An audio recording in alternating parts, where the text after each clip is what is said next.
कहाँ हो गया 15-20 मिनट भाई।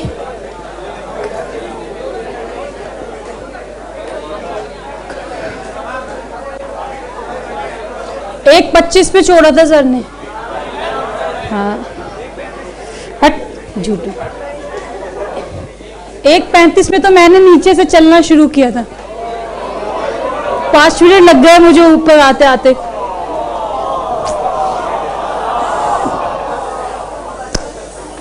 कोई बात नहीं।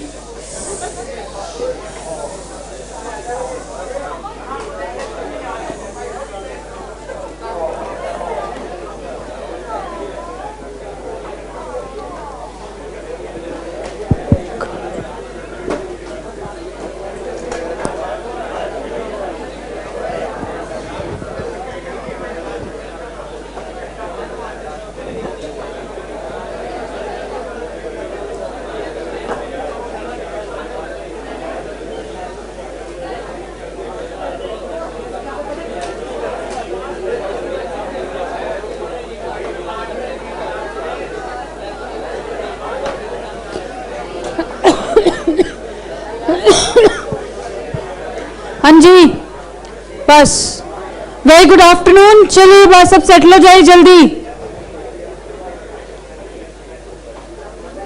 हाँ जी बस जो कल यूनिट छोड़ा हुआ था आधा। अच्छा एक बात बताइए मुझे, जो अभी नीचे पता चला है वो ये है कि आपकी ऑडिट की क्लास एज यूजुअल टाइम पे ही है, ठीक है? मतलब क्योंकि पहले सर जब आए थे ऊपर तो वो ये कह के आए थे कि सुबह मॉर्निंग वाली क्लास मैं लेना चाहता हूँ।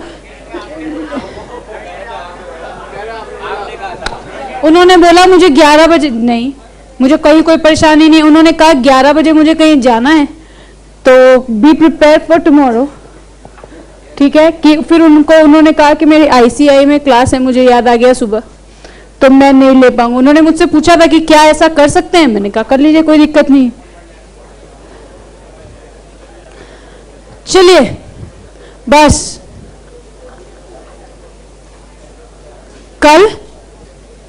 कल यूनिट 4 फिस्कल पॉलिसी हमने शुरू की थी, जिसमें हमने एक बात करनी शुरू की थी कि भाई फिस्कल पॉलिसी का मतलब होता है गवर्नमेंट 4 बातों के ऊपर कुछ बातें करती हैं, एक्सपेंडिचर, टैक्स, बोरोइंग्स और आपका कोई और बहुत जरूरी काम बचा है तो उसको 1 मिनट में निपटा लीजिए।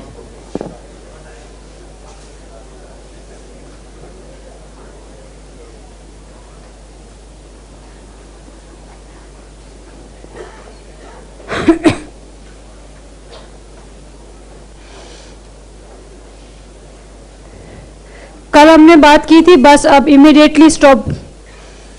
हमने कहा था कि 4 बातों पे फिस्कल पॉलिसी डील करती है। सबसे पहला स्पेंडिंग, याद है?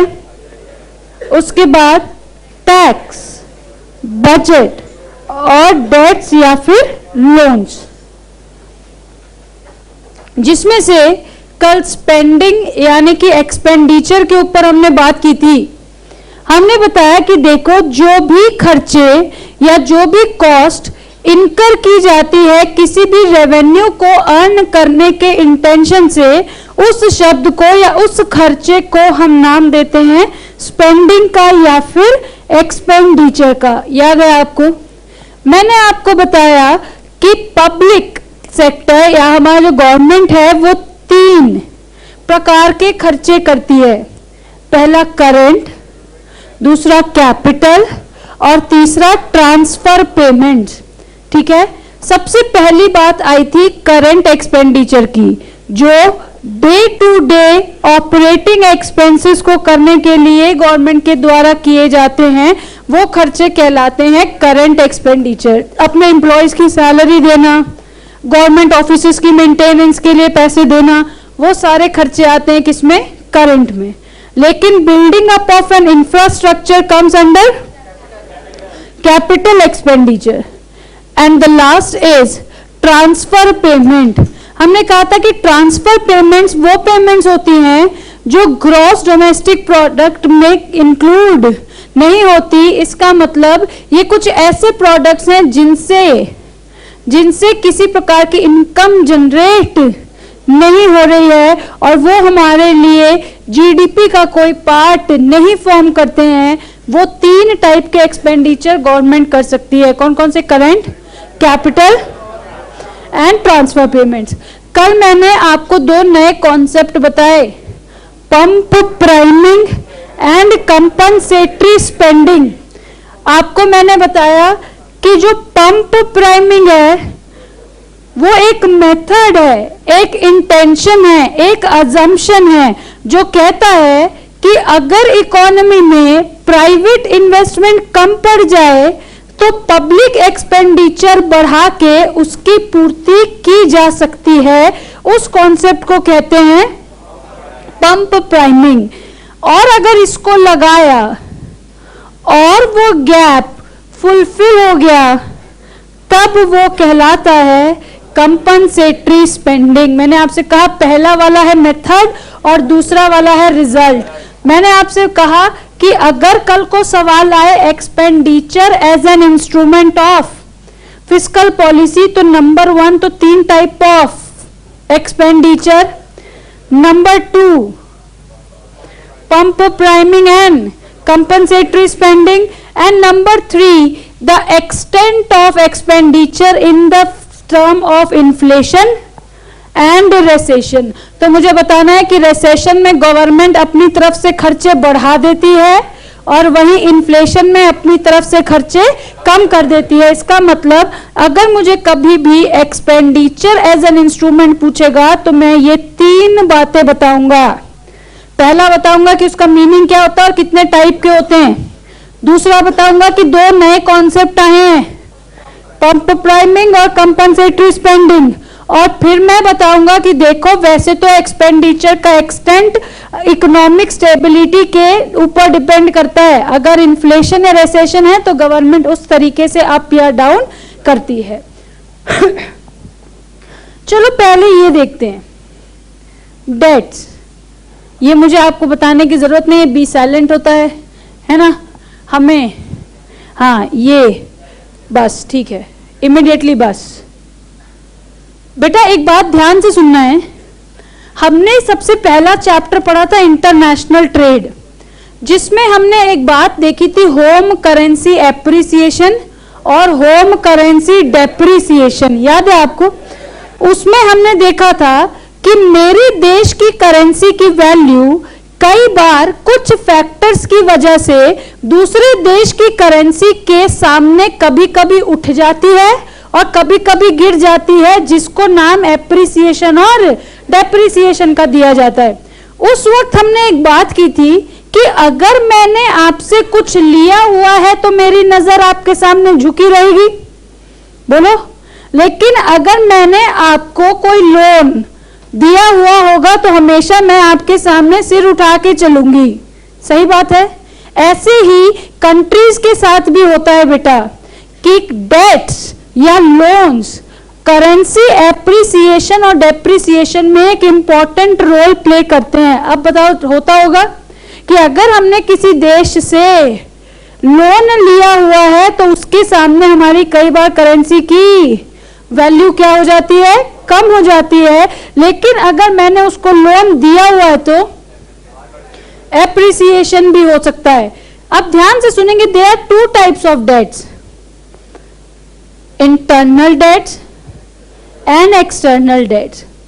वो पैसे जो within the country government ने लिए हैं वो कहलाता है इंटरनल डेट्स, और वो पैसे जो गवर्नमेंट ने देश के बाहर से लिए हैं वो कहलाते हैं एक्सटर्नल डेट। तो अब बताओ करेंसी एप्रिसिएशन और करेंसी डेप्रिसिएशन कौन से वाले डेट अफेक्ट करते होंगे,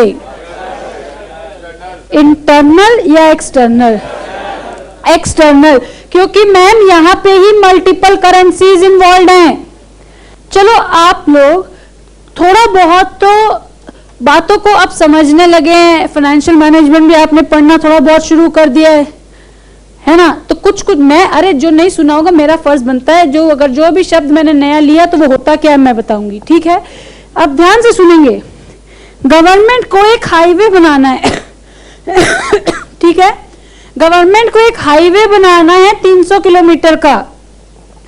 तो गवर्नमेंट के पास इसके 3 रास्ते हैं। रास्ता नंबर 1, उसके पास जो फंड है उसको लगाए और हाईवे बनाए, ठीक बात है। दूसरा जो आजकल चलता है कि किसी कंपनी को दे दे बनाने के लिए और 20-30 साल उसको बोले तू टोल लेता रहे और अपना पैसा रिकवर कर ले, ठीक है। लेकिन तीसरा भी एक ऑप्शन होता है, गवर्नमेंट अपना भी फंड नहीं लगाना चाहती और किसी और को बनाने भी नहीं देना चाहती, तो गवर्नमेंट कुछ बॉन्ड्स, कुछ बिल्स इशू करती है। Government usually 0 coupon bonds issue करती है। बेटा 0 कूपन बॉन्ड का मतलब होता है, अगर आपको पता है बहुत अच्छी बात है, नहीं तो मुझे बताने दीजिए प्लीज। 0 कूपन बॉन्ड का मतलब होता है, मान लो एक बॉन्ड, बॉन्ड मतलब आप समझते हैं, बॉन्ड होता है एक बात, लिखित में एक बात तय होती है कि ये पर्चा जो मैंने तुझे 500 रुपए के बदले दिया है, ये एक रसीद है, मैंने ये रसीद तुझे 500 रुपए के बदले दी है और मैं तेरा पैसा 15 साल के लिए यूज करूंगा और 15 साल के बाद तुम मुझसे 800 रुपए ले जाना, लेकिन इस 15 साल के बीच में एक भी इंटरेस्ट तुमको नहीं मिलेगा। बात समझ में आ रही है? मैंने 500 रुपए तुमसे उधार लिए, उसके बदले में एक पर्ची दी है और कहा है कि 15 साल के बाद आना और 15 साल के बाद कितना ले जाना, 800 ले जाना, लेकिन उसके बीच में किसी भी प्रकार का कोई भी इंटरेस्ट मैं तुमको देने वाला नहीं हूं। लेकिन मैं कहता हूं भाई मुझे तो पैसे की आज ही जरूरत पड़ गई 3 साल बाद, तो तुम तो कहते हो कि 15 साल से पहले कोई पैसा मिलेगा नहीं। तो वो कहते हैं कोई दिक्कत नहीं है, तुम्हारा नाम थोड़ा ही लिखा है इसके ऊपर, तुम जाओ और किसी को भी ये बेच दो और उसको दे देना ये पर्ची, और 15 साल के बाद जो ये पर्ची लेके आएगा उसको मैं पैसे दे दूंगा। ये होते हैं बॉन्ड्स। यूजुअली बॉन्ड्स किसके लिए होते हैं? लॉन्ग टर्म के लिए। और ये होते हैं ट्रेजरी बिल्स। ट्रेजरी बिल्स का मतलब नॉर्मल बिल्स जिनको शॉर्ट टर्म के लिए डील करते हैं। तो गवर्नमेंट भी तो 2 तरीके के लोन उठाएगी। कौन कौन से? एक लॉन्ग टर्म लोन्स और शॉर्ट टर्म लोन्स। गवर्नमेंट कहती है कि मैं जब भी कोई लॉन्ग टर्म लोन उठाऊंगा तो मैं क्या लूंगा? कैपिटल बॉन्ड्स इशू करूंगा, जो कि क्या होंगे? ट्रेडेबल। ट्रेडेबल का मतलब क्योंकि भाई 10 साल का समय है, हो सकता है तुम्हें पैसे की जरूरत पहले पड़ जाए तो तुम इसकी खरीद बेच कर लेना। लेकिन गवर्नमेंट कहती है कि जब मुझे शॉर्ट टर्म लेना होगा तो मैं क्या इशू करूंगा? बिल्स। लेकिन ये क्या होंगे? Non transferable. आपने एनएससी के बारे में सुना है? नेशनल सेविंग सर्टिफिकेट सुना है आपने कभी? आपने से जितने बच्चे टैक्स पढ़ते होंगे वो तो अच्छे से जानते हैं इसके बारे में। जो नहीं भी जानते बेटा, एनएससी एक स्मॉल सेविंग स्कीम है। स्मॉल सेविंग स्कीम, जिनके पास बहुत ज्यादा पैसा जमा करने को नहीं होता, वो एक पर्टिकुलर टाइम पीरियड के लिए थोड़ा थोड़ा पैसा जमा करते हैं अपने ही नाम पे। इसका मतलब हम उसको ट्रांसफर नहीं कर सकते। तो गवर्नमेंट, जब भी मैं लोन के बारे में सोचूंगा तो सबसे पहली बात आपको ये सोचनी है कि किसी भी देश की इकोनॉमिक स्थिति उसके लोन लेने और लोन रीपेमेंट की स्थिति के ऊपर डिपेंड करती है। बोलो ठीक है? कोई भी देश 2 प्रकार से लोन ले सकता है, इंटरनल या एक्सटर्नल। या तो वो अपने ही लोगों से लोन उठाएगा या वो किसी बाहर देश से लोन उठाएगा। अगर अपने ही लोगों से उठाएगा तो 2 हिस्सों में उठाएगा, लॉन्ग टर्म, शॉर्ट टर्म। अगर लॉन्ग टर्म लोन उठाएगा तो उसके बदले इशू करेगा कैपिटल बॉन्ड्स। जो कि क्या होंगे, ट्रेडेबल होंगे, जिनको मार्केट में बेचा जा सकेगा। लेकिन जब गवर्नमेंट को कम समय के लिए चाहिए होगा तो वो इशू करेंगे ट्रेजरी बिल्स, जो कि क्या होंगे, शॉर्ट टर्म और नॉन ट्रांसफरेबल। बोलो ठीक है। और मैंने आपको एक स्टेटमेंट और दिया है कि अगर मैं किसी भी देश के लोन का रीपेमेंट करती हूं तो मेरे देश की करेंसी बढ़ेगी या कम होगी? रीपेमेंट कर रही हूं तो कम होगी इन द सेंस। अच्छा ये बताओ, एप्रिसिएशन होगा या डेप्रिसिएशन? डेप्रिसिएशन होगा। आपसे मैंने उधार लिया था, अब मैं आपको वापस चुका रही हूं तो मेरी स्थिति इंप्रूव हुई ना। तो अगर मेरी स्थिति इंप्रूव हुई तो होगा एप्रिसिएशन। बोलो ठीक है। चलो, दो बातें हमने कर ली और कल भी दो बात और की थी। मैम कल कौन सी दो बात की थी? Contractionary fiscal policy and expansionary fiscal policy. अच्छा ये बताओ, तुम्हारे डब्बे खाली है ना अभी दिमाग के? Very good.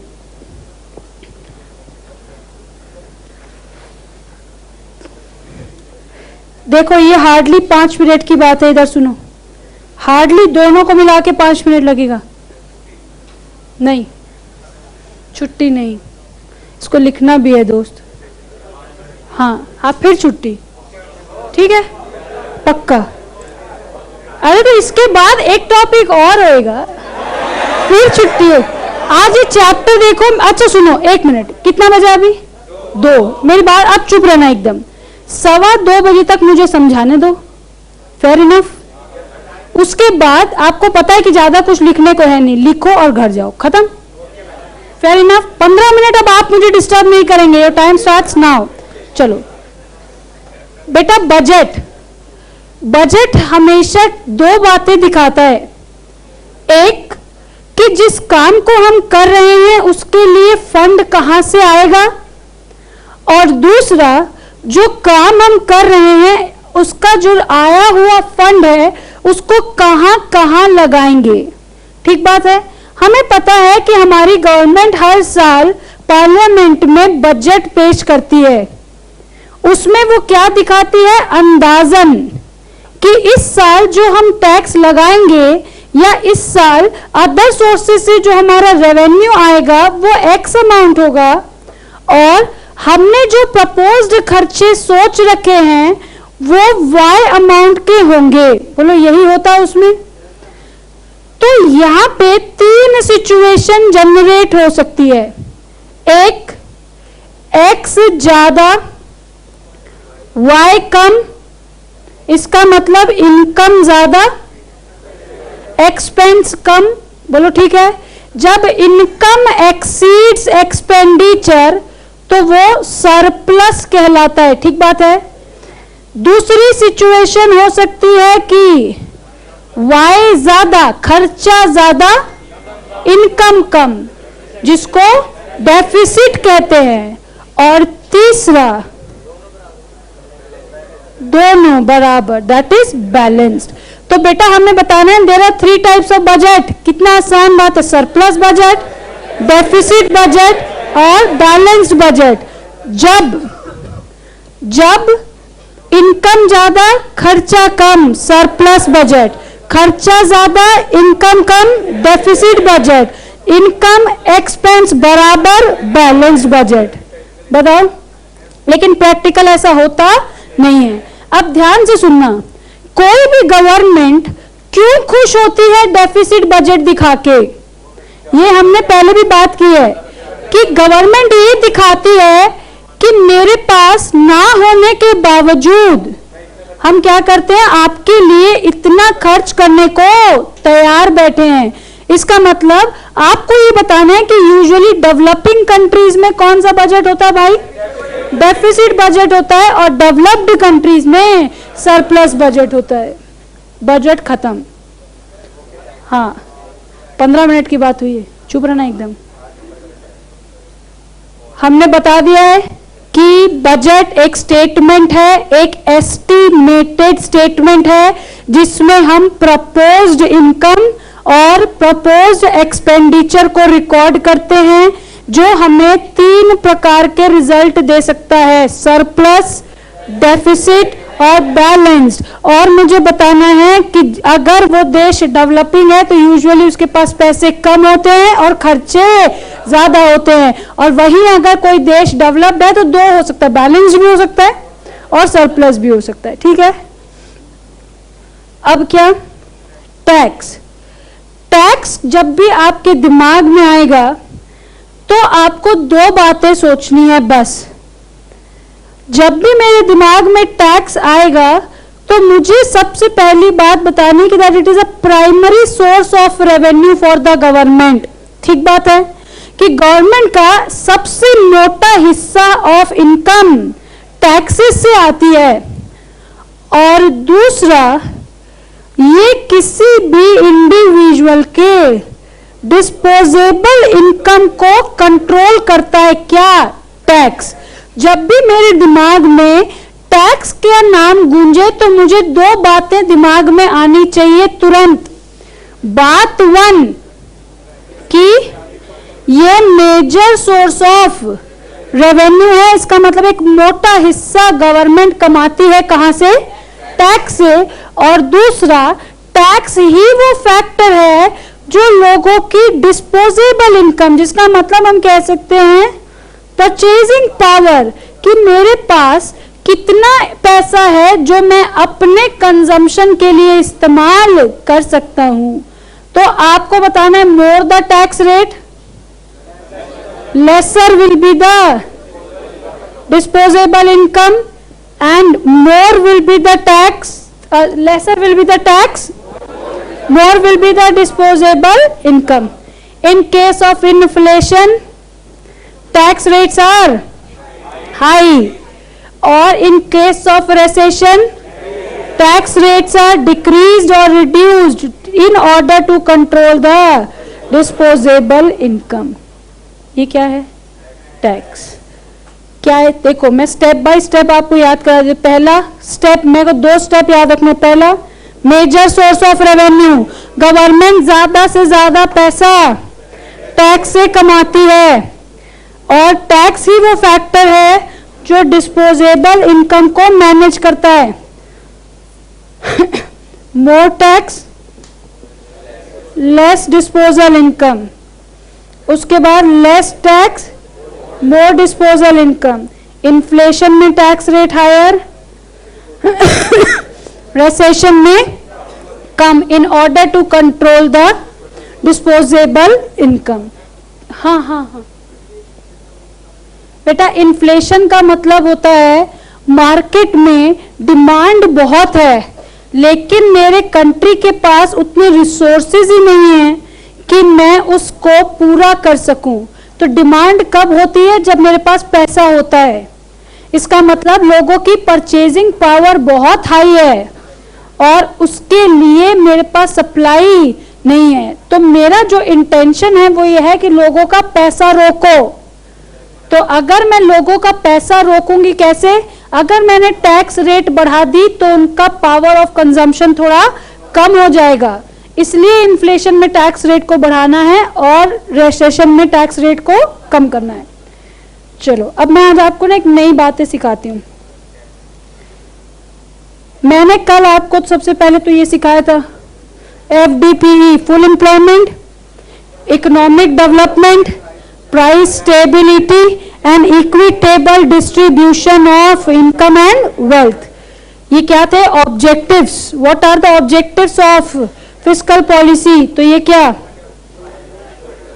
Full employment, economic development, price stability and equitable distribution of income and wealth. मैंने, चलो अब हमें ये बात तो पता चल गई कि कैसे फिस्कल पॉलिसी क्या क्या लेकर काम करती है। तो मुझे पता चल गया कि फिस्कल पॉलिसी लोगों की स्पेंडिंग, उनका टैक्सेशन, उनकी बोरोइंग्स लेकर काम करती है। लेकिन मुझे बताना है what are the reasons for failures of fiscal policy. हमने देखा है गवर्नमेंट बनाती तो है पॉलिसीज लेकिन हर बार वो लागू नहीं होती। अब ध्यान से सुनना, एक पेशेंट है, एक डॉक्टर है। पहले ये बात को सुन लेना, फिर हम एक्चुअल भी उसके ऊपर आएंगे। एक पेशेंट है, एक डॉक्टर है। पेशेंट डॉक्टर के पास गया, उसने कहा मेरे पेट में दर्द हो रहा है और थोड़ी परेशानी मुझे कुछ दिनों से बढ़ रही है, आपको जरूर देखना चाहिए, कोई तो इशू है। गवर्नमेंट ने, डॉक्टर ने कहा ठीक है, आपके ये 4 टेस्ट होने हैं, ये करा लीजिए, उसकी जो रिपोर्ट आएगी उसके हिसाब से काम करेंगे। ठीक है जी। 4 टेस्ट कराते कराते 1 महीना बीत गया। वो भाई साहब रिपोर्ट लेके गए डॉक्टर के पास, तो डॉक्टर ने उनको उस रिपोर्ट को देख के क्या बताया, रिजल्ट, और कहा भाई तुम्हें इस फलाने इलाज को इमीडिएटली कराने की जरूरत है। लेकिन उसने कहा सर मेरे पास तो अभी इतने पैसे हैं नहीं कि मैं इस इलाज को तुरंत करवा सकूं। बड़े ध्यान से सुनना है बात को। उसने कहा तो क्या करोगे? उसने कहा अच्छा मैं 1 महीने बाद आता हूं और तब तक मैं थोड़ा पैसा इकट्ठा कर लूंगा, तब आप मेरा ऑपरेशन कर देना। वो भाई साहब आए 1 महीने के बाद। 1 महीने के बाद जब उनका ऑपरेशन हुआ तो डॉक्टर ने कहा सॉरी आपने देर कर दी, आपने देर कर दी, आप अगर ये फैसला थोड़ा पहले लेते। तो इसने कहा अच्छा तो तूने 4 हफ्ते क्यों लगाए फिर रिपोर्ट देखने में, तू ही 1 हफ्ते में देख देता। तो ये काम जो मेरा आज हुआ वो 1 महीने पहले भी हो सकता था। उसने कहा मुझे क्यों बोल रहा भाई, तूने डिसीजन लेने में लेट लगाई है। लैगिंग, लैगिंग का मतलब होता है देरी होना, किसी भी प्रकार की देरी होना। तो फेलियर का सबसे बड़ा कारण होता है लैगिंग। हम 4 बातों पे लैग करते हैं। लैग का मतलब लैक नहीं, लैग, लैग का मतलब होता है देरी। ठीक है, हम सबसे पहले तो किस एरिया के ऊपर काम करना है उसको पहचानने में देरी करते हैं। इसका मतलब मुझे टैक्स रेट के ऊपर ध्यान देना था, लेकिन हम तो इंटरेस्ट रेट पे ही लगे रहे। इसका मतलब जो एरिया आइडेंटिफाई होना था उसको पहचानने में देर हो गई। माना टाइम से पहचान लिया, लेकिन इस बात के डिसीजन लेने में देर हो गई। इसका मतलब जो एरिया मैंने आइडेंटिफाई किया उससे रिलेटेड पॉलिसी बनाने में मुझे लेट हो गई। पॉलिसी बन गई है लेकिन उसको टाइम पे लगाने में देरी हो गई। आपने पॉलिसी सही बनाई लेकिन उसको समय पे लगाया नहीं तो भी फेल हो जाओगे। समय पे लगाया नहीं, इसकी वजह से उसका रिजल्ट नहीं आया, दैट इज इम्पैक्ट लैग। जैसा आपने सोचा था वैसे रिजल्ट्स नहीं आए या वैसे रिजल्ट आने में देरी अगर हो जाए तो इन 4 कारणों की वजह से क्या होता है, फेलियर ऑफ फिस्कल पॉलिसी। अगर आप कितनी भी अच्छी पॉलिसी बना लो, अगर ये 4 बातों में देरी हो गई तो आपकी पॉलिसी काम नहीं आएगी। कौन कौन सी? करना क्या है उसकी देरी, कैसे करना है उसको करने में देरी, और उसके रिजल्ट को शो होने में अगर देरी होती है तो वो कहलाता है इम्पैक्ट लैग। लैग का मतलब है देरी होना। जो काम आज होना था अगर वो आज नहीं होगा तो ऑटोमेटिकली उसका रिजल्ट अच्छा नहीं आएगा। तो अगर हमसे कोई पूछेगा व्हाट आर द रीजंस, और भी कई हो सकते हैं लेकिन जो मेन है वो क्या है, 4। व्हाट आर दोज, याद क्या करना है, क्या करना है, उस पर वो नहीं डिसाइड कर पाए, उसको ठीक कैसे करना है इसमें लेट हो गई, उसको लगाने में लेट हो गई, और उसको लगा के उसके इम्पैक्ट में देरी हो गई। That is known as the lagging. बोलो ठीक है, ठीक है, हाँ जी। 4 बातें कौन कौन सी? Recognition, decision, implementation and impact. 4 बातें। अगर सब कुछ ठीक चलता रहा, बड़े ध्यान से सुनना है, अगर सब कुछ ठीक चलता रहा तो मैं आपको एक और याद, तो मुझे ये सारी चीजें मिल जाएंगी, लेकिन अगर लैगिंग हुई तो फेलियर। बड़े ध्यान से सुनना एक बार। फिस्कल पॉलिसी 3 चीजों के ऊपर मेन ध्यान देती है। किसके ऊपर? Spending, tax and borrowings. Ma'am budget, budget क्यों नहीं? अभी तो हमने देखा कि वो एक इंस्ट्रूमेंट था। बेटा स्पेंडिंग क्या बजट का एक हिस्सा है? आपको कितना खर्चा करना है इसके पहले का स्टेप तो बजट ही है। अगर ये तीनों के ऊपर ध्यान दिया तो 3 चीजें अपने आप ठीक हो जाएंगी। Demand, output and employment. ये कहते हैं कि fiscal policy deals with the government spending, taxation and borrowings to effect the economic policy to achieve the appropriate demand, appropriate output and appropriate employment. वो कहते हैं कि अगर मैंने इन 3 चीजों को सही कर लिया तो ये 3 चीजें ऑटोमेटिकली सही हो जाएंगी। क्या चीजों को सही करना है? Spending, tax and borrowings in order to affect demand, output and employment. इसी के लिए तो आपने 4 बातें लिखी है, FDPE, full employment, economic development, price stability and equitable distribution of income and wealth.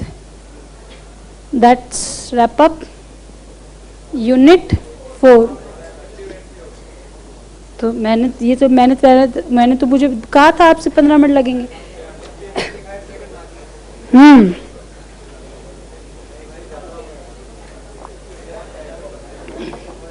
तो FD करा लो उसकी जो ज्यादा हो गया उसकी।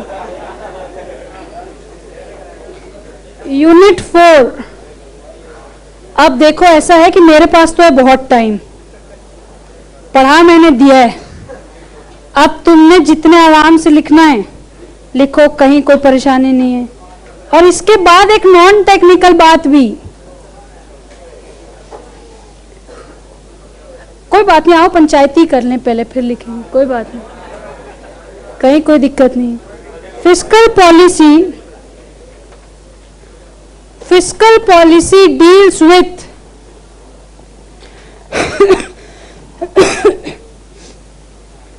public spending,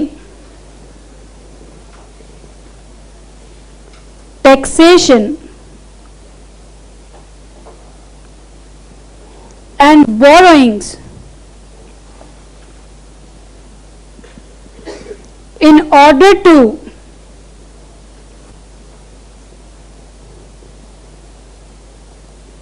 affect the economic stability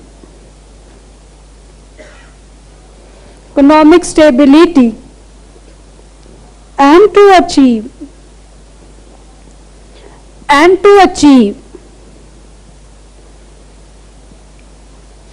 aggregate appropriate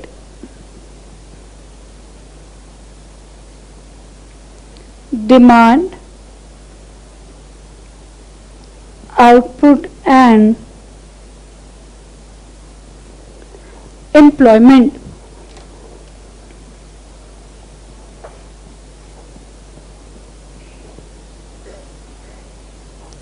Objectives of fiscal policies क्या है? FDPE। Number 1, to achieve full employment in the country.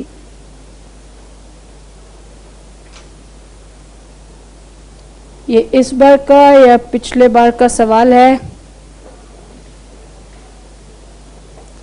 2 number में objectives of fiscal policies, to accelerate the growth rate of economic development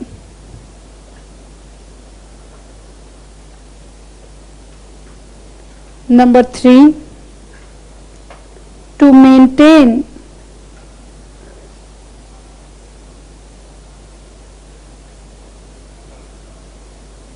price stability.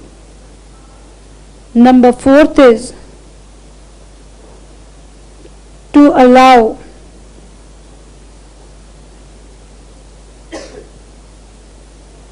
equitable distribution of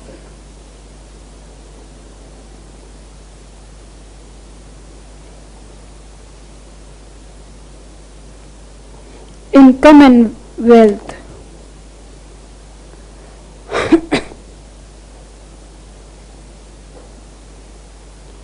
Types of fiscal policies. अच्छा ये बताओ ABCD करके लिखें या arrow लगा के लिखें तो डिफरेंस भी क्लियर रहेगा. ABC मतलब एक को पूरा यही लिख दें. चलिए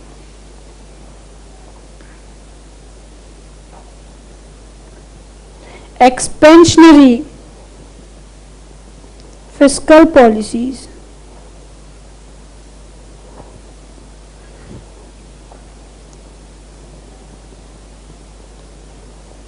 This fiscal policy is used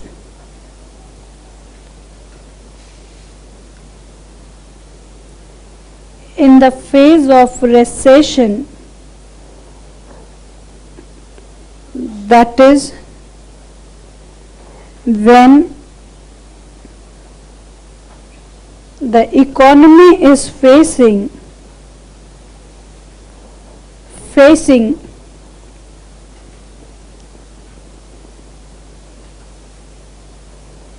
the demand issues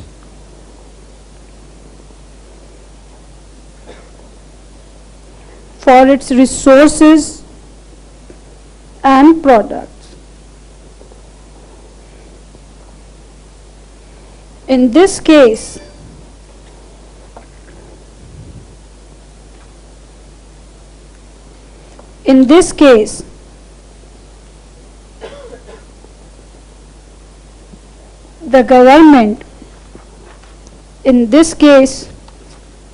the government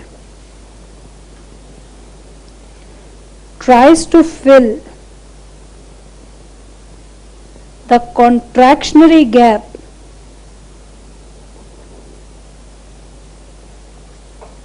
in the economy by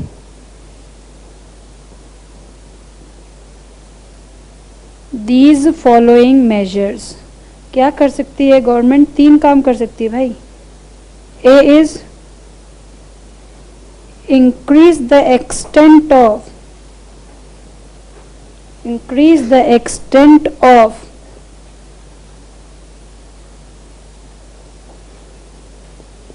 public expenditures in order to inject more funds.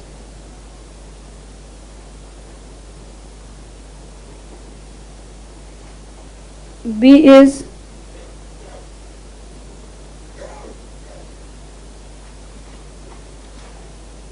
decrease the tax rates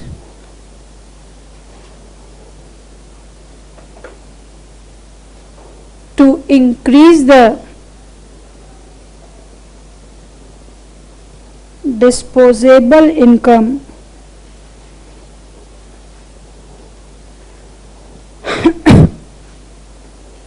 C is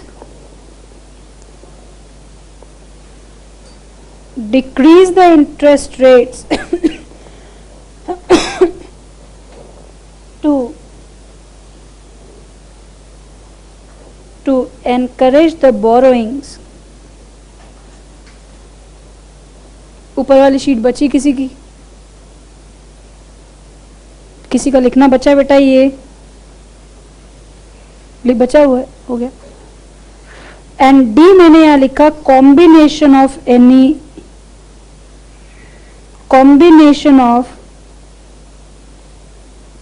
any measures above. क्या ये बात ठीक है? वो एक साथ तीनों भी कर सकती है, 2 भी कर सकती है, 1 भी कर सकती है. B is contractionary fiscal policies.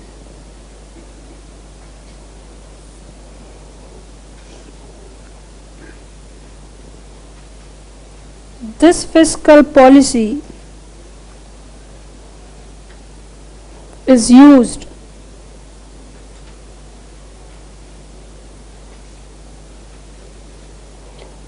in the phase of inflation, that is when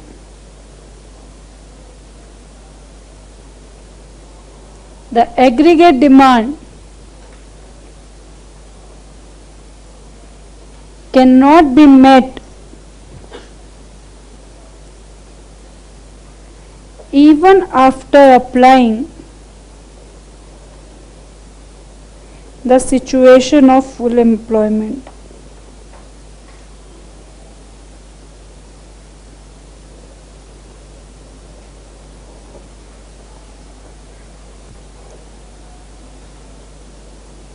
In this case,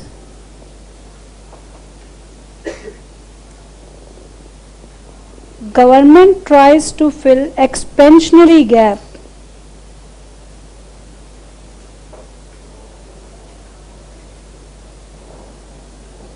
in the economy by these measures.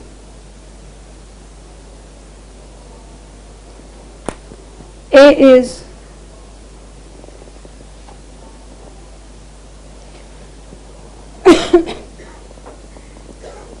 decrease the extent of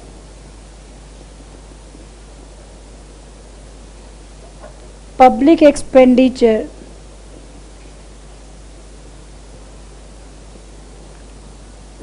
in order to restrict the injection of funds.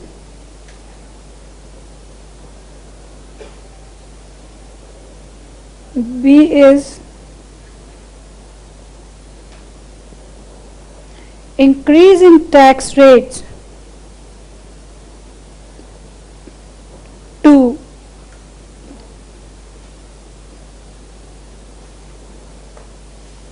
decrease the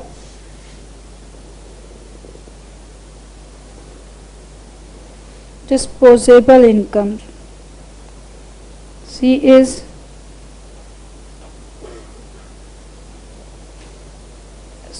increase in interest rates to discourage borrowings.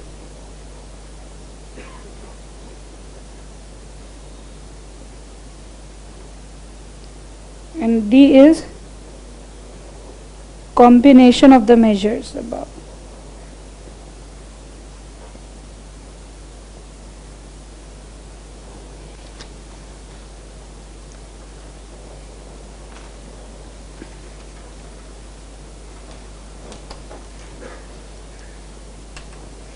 उसके बाद simple 4 बातें. Instruments of the fiscal policy.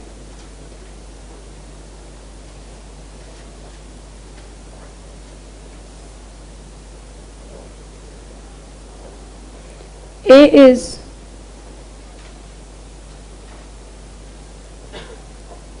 government expenditure as an instrument.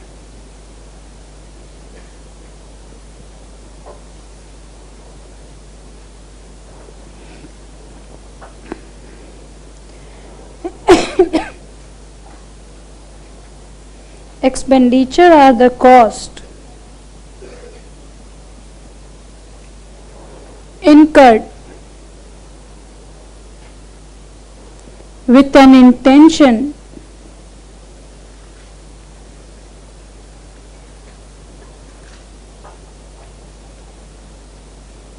to generate revenue.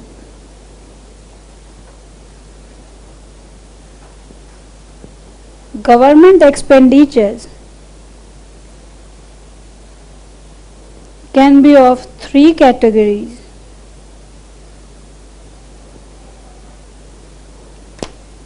A is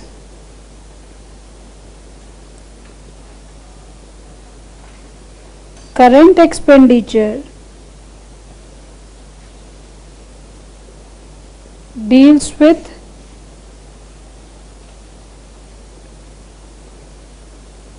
day-to-day operating expenses.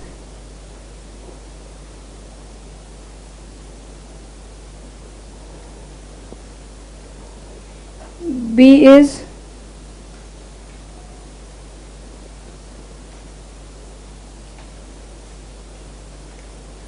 capital expenditure, formation and acquisition of infrastructure, या एक और कर लो expansion, formation, expansion and acquisition of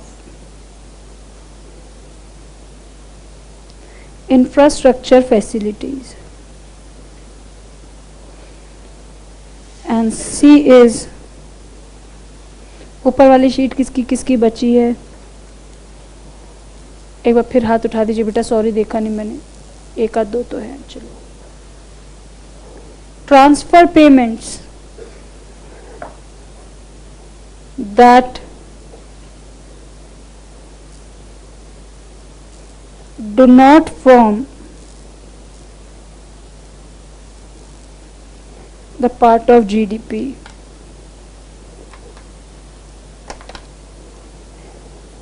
जिसने भी हाथ उठाया वो बताएगा बेटा जब हो जाएगा, हो जाए। There are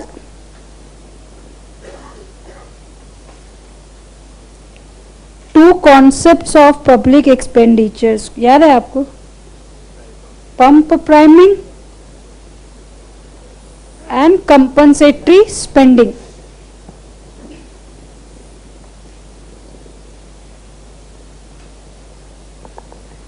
Pump priming, this is very important.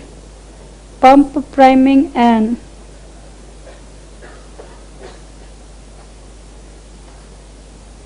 compensatory spending.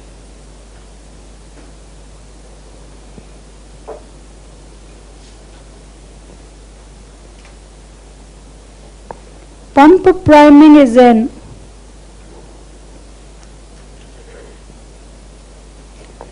assumption of the intention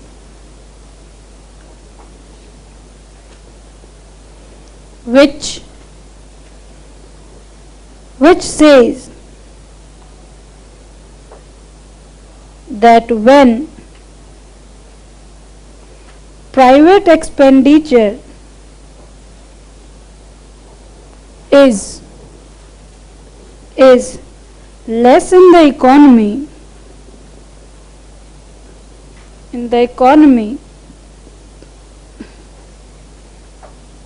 it shall be filled by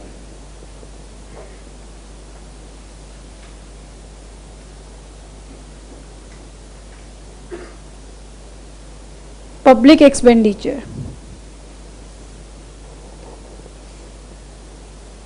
Compensatory spending.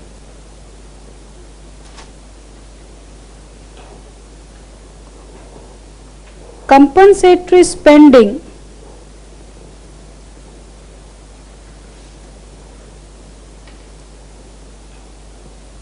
is said to be done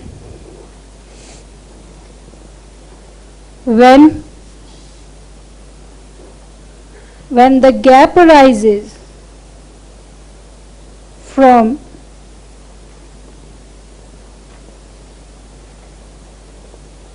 the lack of private expenditure is filled by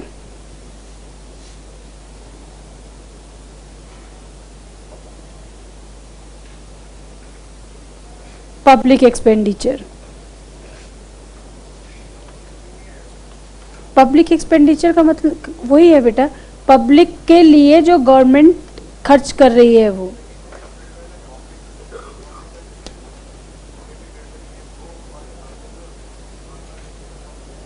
हाँ ठीक है, देखिए हम public जो होते हैं बेटा वो प्राइवेट एक्सपेंडिचर में आता है।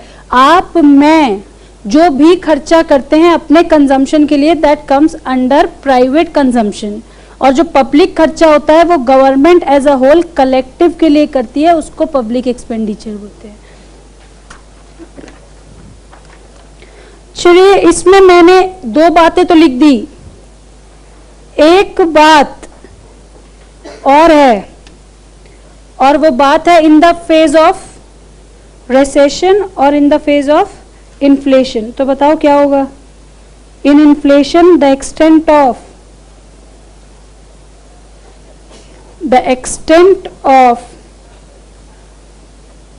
गवर्नमेंट एक्सपेंडिचर इंक्रीजेस और decreases?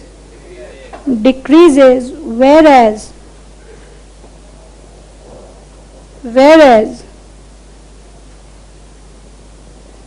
in recession the extent of government expenditure increases.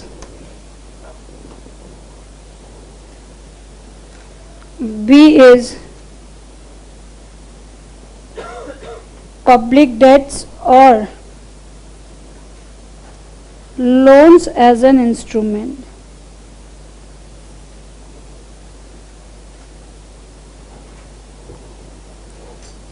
The extent of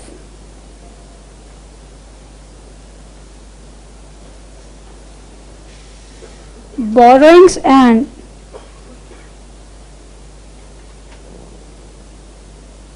repayments of loans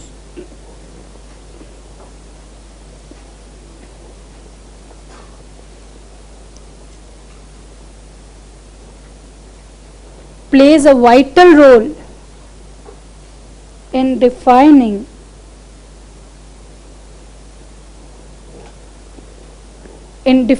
the economic stability of the nation.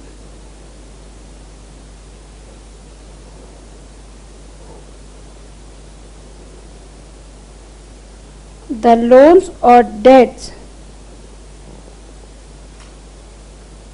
can be of two types. A is when the loan is generated,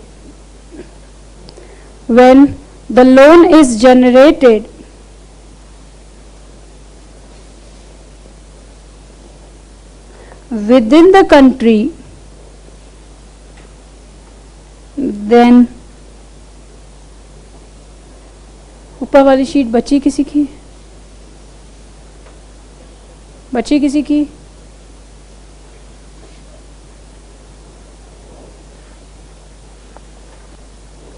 These debts are known as, कौन से debts हैं ये?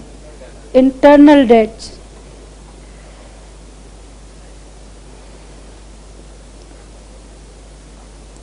When the loans are taken from outside the country,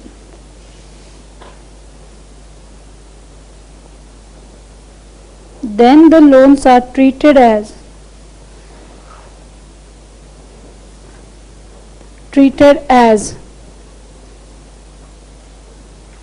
external debts.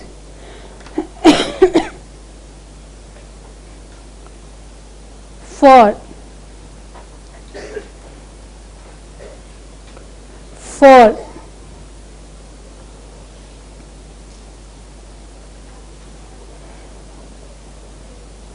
debts which are long term in nature, that is market loans.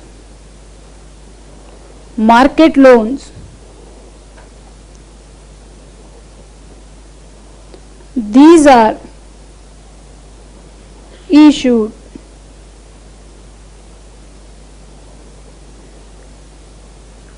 in the form of capital bonds of different denominations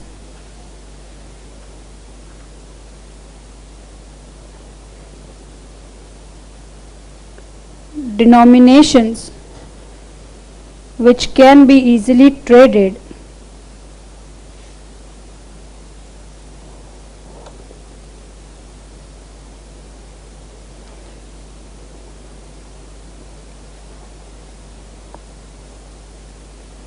for short-term loans.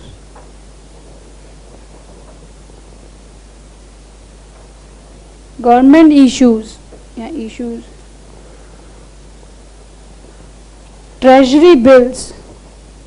देखो कई bills जो होते हैं वो हमारे अगर market में हैं तो वो नेगोशिएबल भी हो सकते हैं, नेगोशिएबल हो भी सकते हैं, नहीं भी हो सकते, लेकिन एनएससीज और other certificates are non transferable.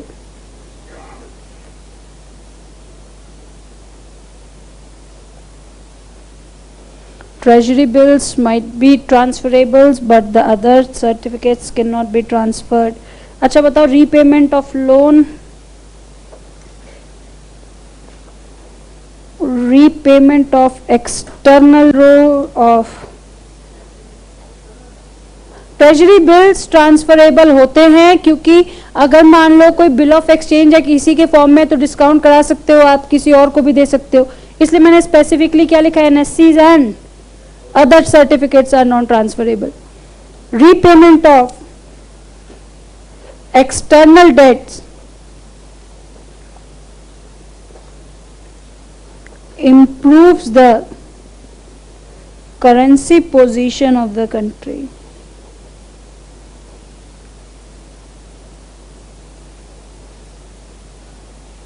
And increases the stability.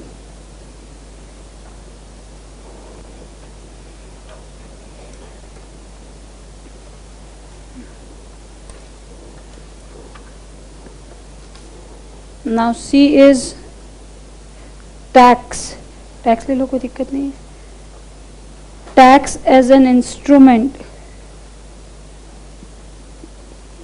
जब भी टैक्स आए दो बातें याद कर लेनी है, एक तो major source of revenue for the government और दूसरा it controls disposable income. Very good. Tax is treated as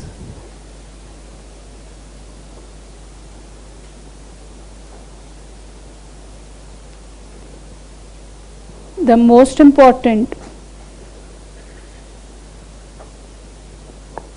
source of the revenue for the government. It is the vital factor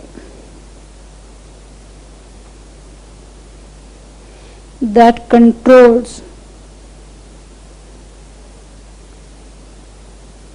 disposable income in the society.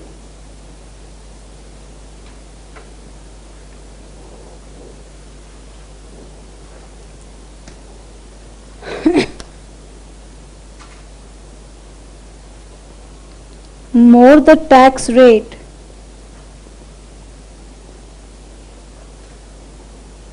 lesser will be the personal disposable income. क्या यहाँ मैं vice versa लिख दूं? इससे हमें समझ में आ जाएगा कि इसका सेम उल्टा भी होता है. इन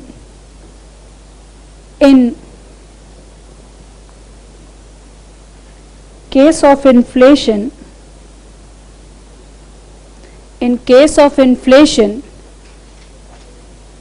the tax rates are increased by the government,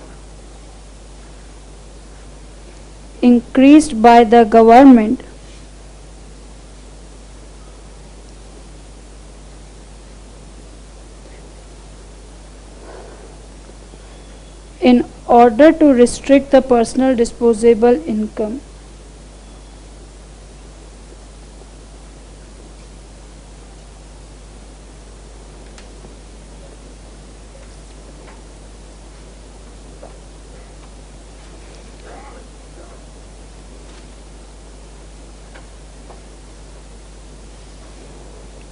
ऊपर वाली शीट बची किसी की? In case of recession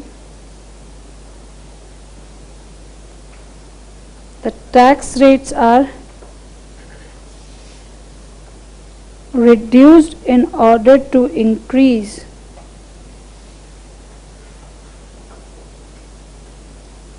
the personal disposable income.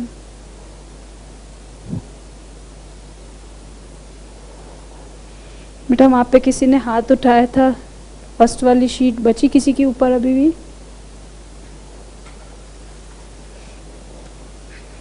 And now D, that is budget as an instrument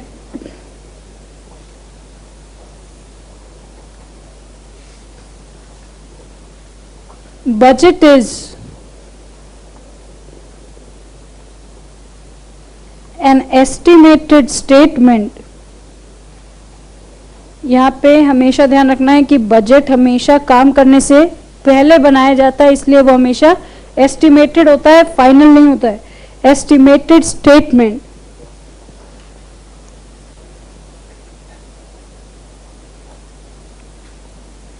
which incorporates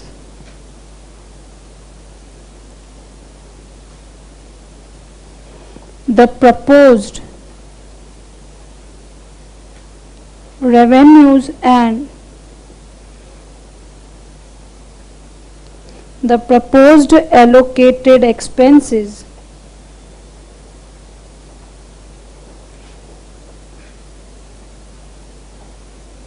Budgets can be, कितने budgets हो सकते हैं? 3 budgets can be. A is surplus budget.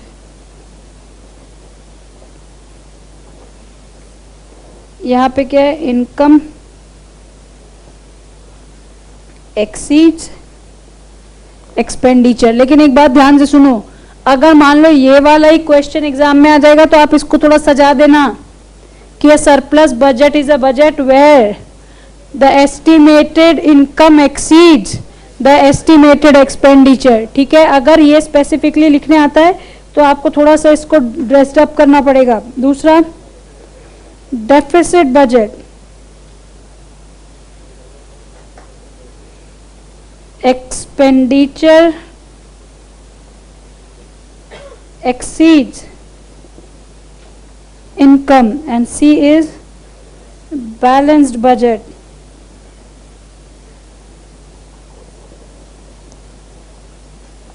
Income is equals to expenditure. लेकिन हमें पता है कि ये बहुत ज़्यादा रियलिस्टिक नहीं है.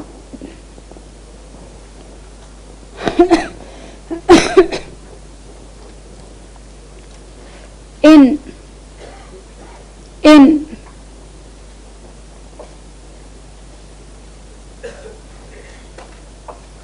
developing countries, deficit budgets are common,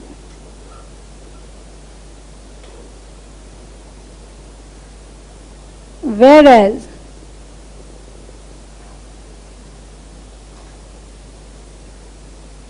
in developed countries surplus or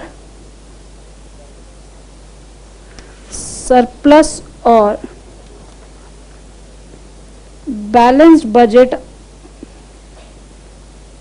are found.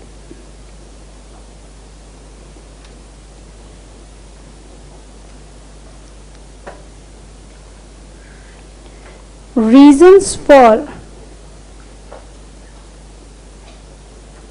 failure of fiscal policy कितने हैं? 4. समझने में टाइम लग जाए, डिसीजन लेने में टाइम लग जाए, उसको लगाने में टाइम लग जाए और उसका रिजल्ट शो करने में टाइम लग जाए. तो सबसे पहला is recognition lag. Recognition lag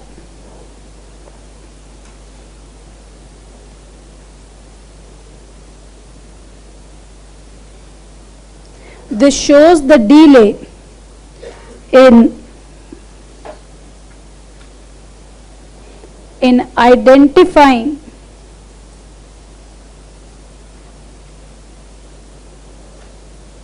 the required areas for policies.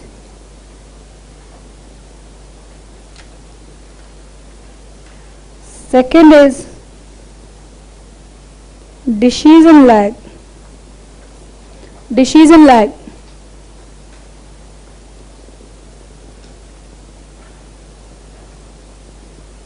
This shows the delay or inaccuracy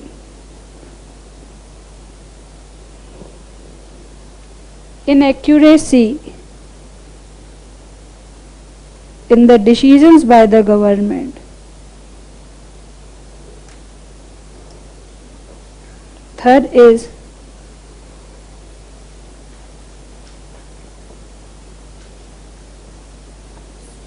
implementation lag.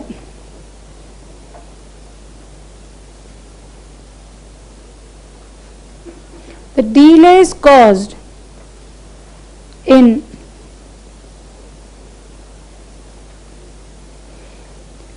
executing the proposed policies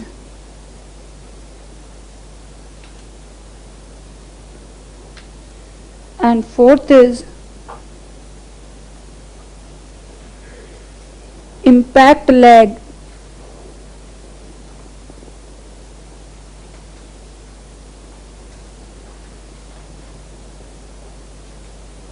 This shows the delays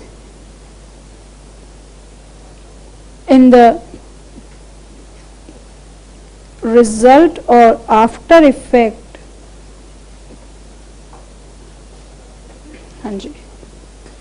Delays in the result or after effect of the executed policies.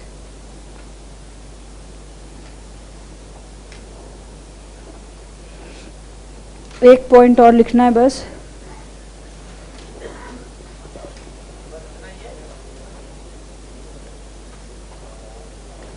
Automatic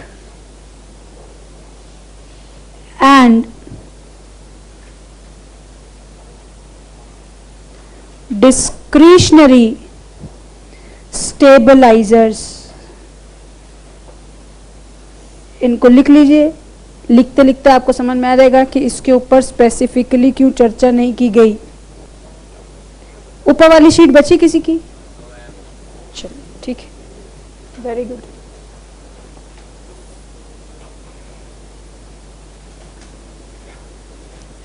Automatic stabilizers and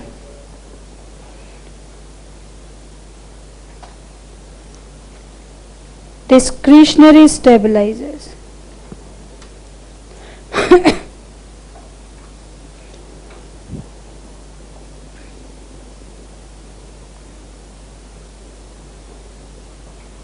These are also known as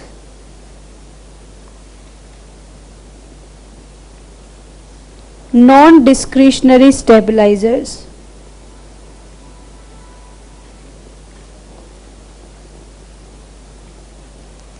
These are the policies.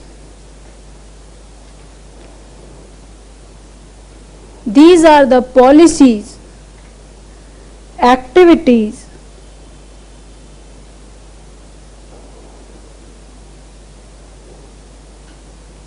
which are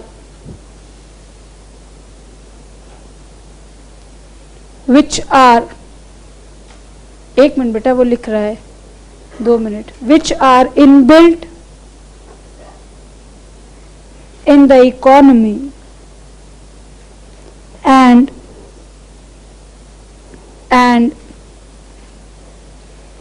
need not apply specifically.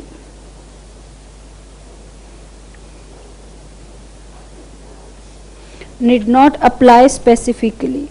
चलो, जब तक अगर इसका issue है तो पहले ये वाला लिख देते हैं, फिर आगे लिखेंगे. सुनो एक बात, अभी इसके नीचे और पॉइंट्स लिखने हैं, ठीक है? तो आप ये नहीं करना कि इसको यहीं पे पैक कर दें, एक एक पॉइंट और लिखना है इसके नीचे.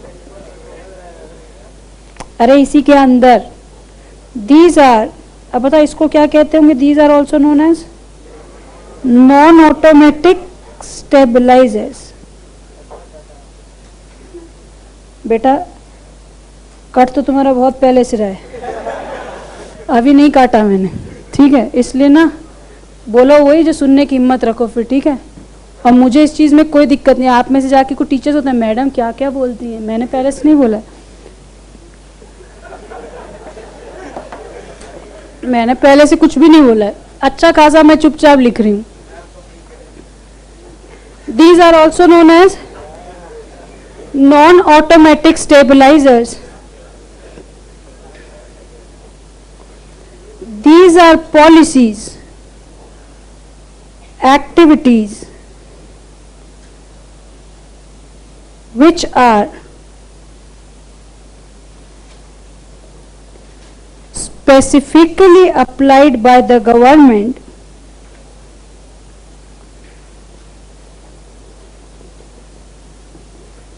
to control the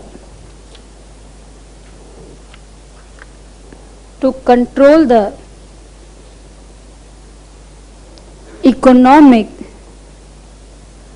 instability.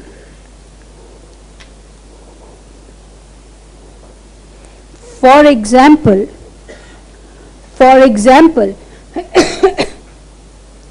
if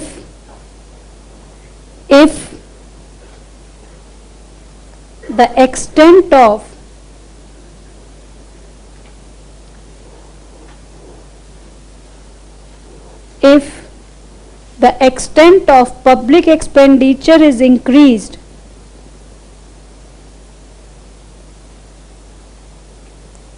in recession,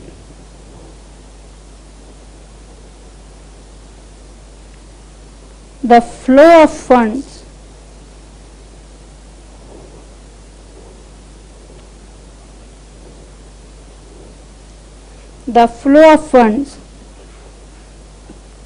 automatically gets increased,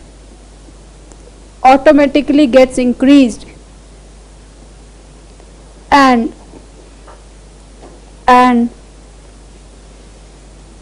there may be the time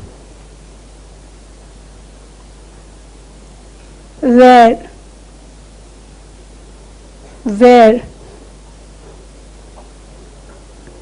the funds may exceed,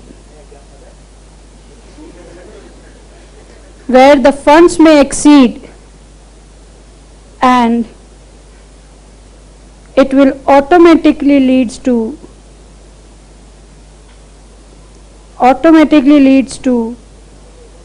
एक मिनट, ऊपर वाली शीट बची किसी की? बची हुई, काफी बच्चों की बची हुई है। मुंह बंद।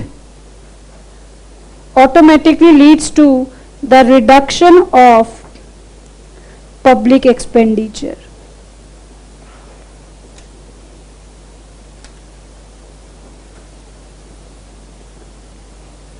For example, when the government specifically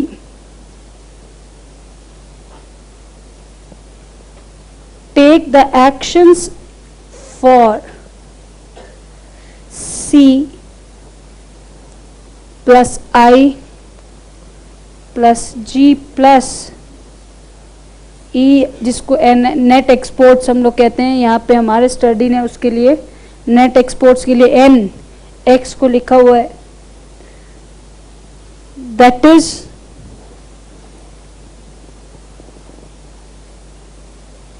a particular policy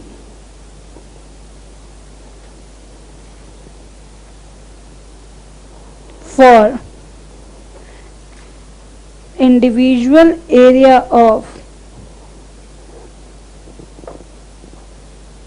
the factors of income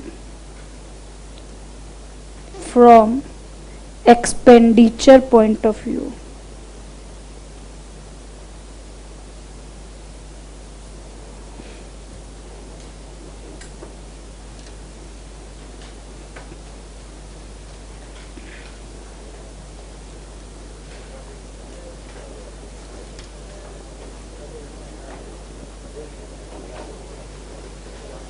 ऊपर वाली शीट बची किसी की?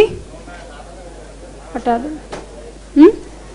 1 मिनट बस, maximum 5 minutes and you will be relieved. तो कैसे भी बकवास नहीं करनी है। हाँ, आप आराम से नोट कीजिए।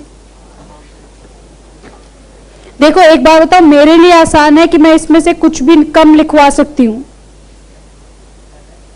NX is net exports. NX is net exports.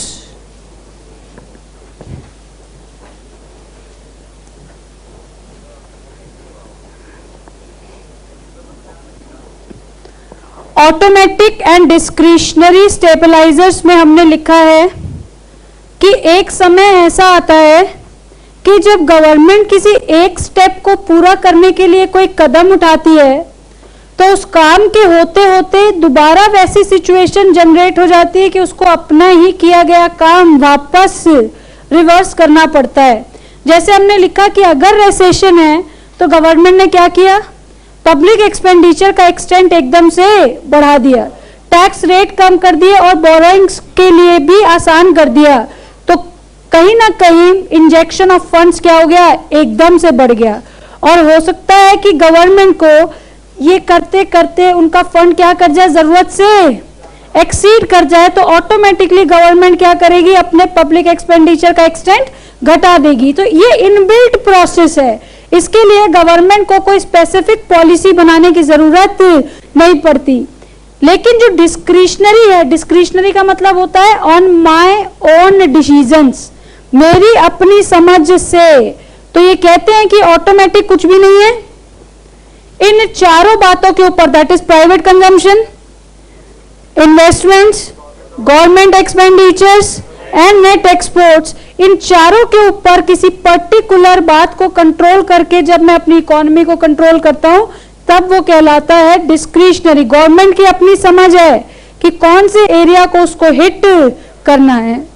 ठीक है, this was unit 4 and chapter number 2। हाँ, ये चैप्टर नंबर 2 था। चलिए, कल मनी मार्केट,